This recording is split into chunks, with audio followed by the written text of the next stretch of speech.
கோவை வடவள்ளி பகுதியில் குட்டிகளுடன் நுழைந்த காட்டுப்பன்றிகள் நாய் எழுப்பிய சத்தத்தால் குச்சியுடன் துரத்தி சென்ற நபர். சிசிடிவி காட்சிகள் வைரல். கோவை மாவட்ட சுற்றுவட்டார கிராம பகுதியில் வீடுகளில் வைத்திருக்கும் உணவுப் பொருட்கள், விவசாய நிலங்கள் மற்றும் கால்நடைகளுக்கு வைத்திருக்கும் தீவனங்களை யானைகள் புகுந்து தின்று சேதப்படுத்தி செல்வது தொடர்ந்து நடந்து வருகிறது. இதையடுத்து தற்போது கோடை வெயில் சுட்டெரித்து வருகிறது. இதனால் வனப்பகுதி வறண்டு காணப்படுவதால் வனவிலங்குகள் உணவு, தண்ணீர் தேடி வனப்பகுதியை ஒட்டியுள்ள கிராமங்களுக்கு புகுந்து சேதத்தை ஏற்படுத்தி வருவது அதிகரித்துள்ளது.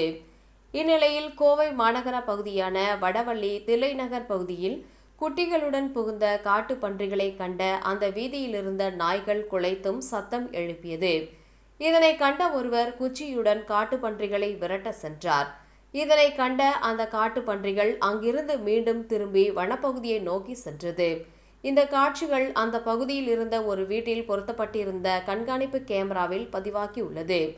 அந்த காட்சிகளை சமூக வலைதளங்களில் பதிவு செய்து அப்பகுதியில் தனியாகவும் இருசக்கர வாகனத்தில் செல்லும் நபர்கள் கவனமுடன் செல்ல வேண்டும் என்றும் எச்சரிக்கை பதிவை பதிவு செய்து வருவது சமூக வலைதளங்களில் வைரலாகி வருகிறது.